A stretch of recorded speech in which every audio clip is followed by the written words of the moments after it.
Echoes of Betrayal by Japi, Mazwi. Chapter 3.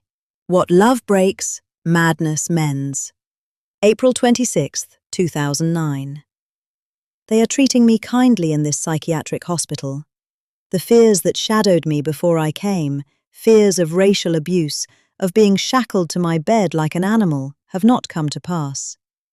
The nurses are polite, measured, gentle. They speak to me with soft voices and softer eyes. They try, in their own way, to reach me. But every single one of them, without fail, asks me to repeat the story. The story of how I came to be here. It's like a ritual, like they need to hear my unraveling for themselves before they can believe it. Each one wants their own piece of my fall.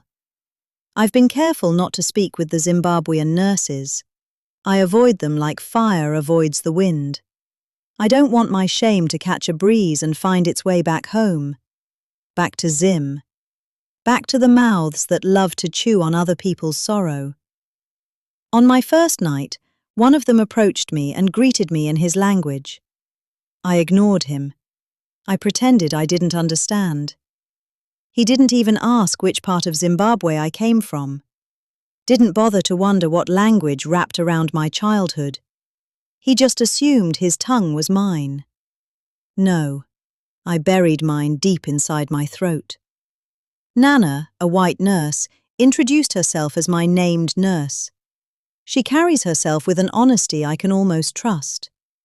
There's something in her tone, something steady and patient that allows me to loosen my shoulders when she enters the room. She says she understands women like me, women who have done the unthinkable just to hold on to their marriages, women who have bent themselves backward until their bones snapped like dry twigs. She listens, really listens for hours, without checking her watch, without blinking away boredom. With Nana, I don't feel like a case file or a patient number. I feel like a woman who made one desperate choice too many. She reassures me gently, like smoothing the corners of a frayed blanket.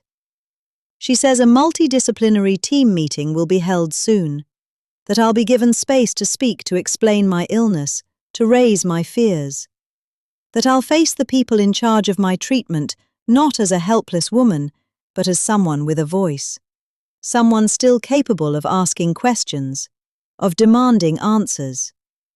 Nana tells me I'll be allowed to freely express my views without being judged. She has a way of softening the hard edges of my life, killing me slowly but sweetly with her kindness. She says I can invite ICE, family, relatives, or even a friend to the upcoming meeting. But I don't want ICE to see me here. He is the reason I'm locked away. Since my admission, he's only called me once on the first night, and even then, he barely said a word. I could feel him pulling away through the phone, his silence heavier than any insult. He was in a rush to hang up, to get off the line before I could ask what I really wanted to know. Why did he abandon me to the mercy of the police? Still, I didn't want to ask him over the phone. I wanted to look into his eyes when I asked the question that had been screaming in my bones. Then Nana says something that shakes me. She starts talking about the medication that they give to people like me. Sick people, she says, but softly, as though it's just another kind of sickness. Most psychotropic medication can affect the unborn baby, she explains gently. Some can lead to serious deformities, heart defects, missing limbs, stunted growth. Her words slice through me like a sharp knife. She must have seen the terror bloom in my eyes because she quickly adds, I doubt you'll be prescribed anything. I just want you to be informed. I have a duty of care. Duty of care. That phrase sounds like an apology dipped in law. But all I can think about is a child born with two heads, like a cursed snake. A child with too many legs, crawling like a millipede across the floor of my regret. This is why I avoided psychiatrists in the first place. until that scumbag witch doctor dragged me to them through the back door of madness. Molly's coming with me to the meeting today. She's been visiting regularly, always arriving with comfort tucked into the pockets of her coat. On her first visit, she brought my mobile. I told her everything: the fear, the baby, and the deforming medication.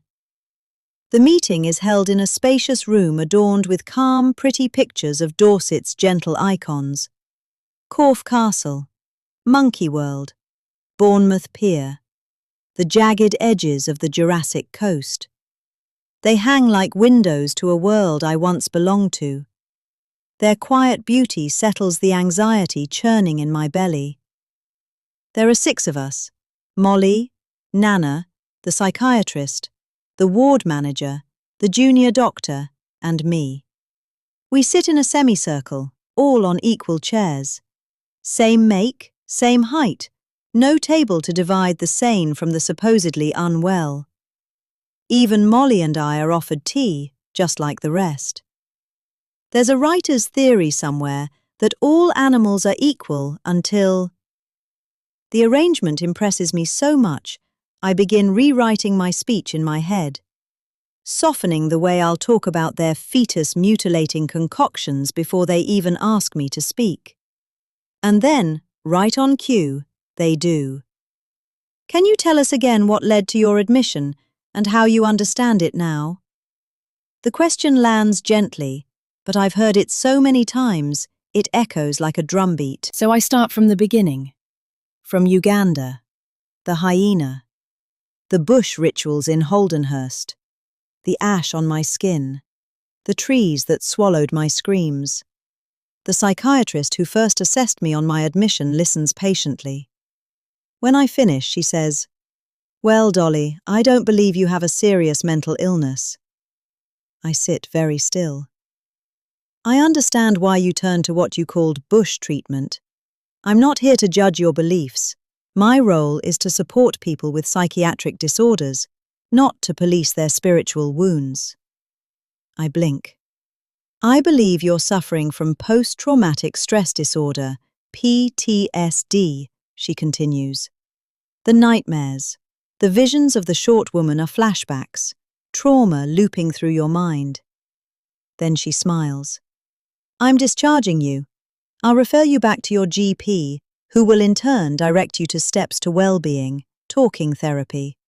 No medication, especially given your pregnancy. No medication. She might as well have handed me a key. I don't need to argue with her about the woman with puppy eyes. I've won.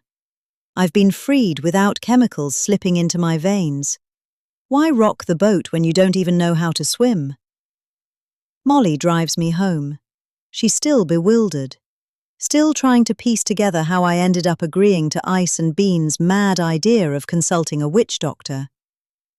Dolly, she says, eyes fixed on the road, if anyone needs to see a witch doctor, it's Beans, or Ice, not you.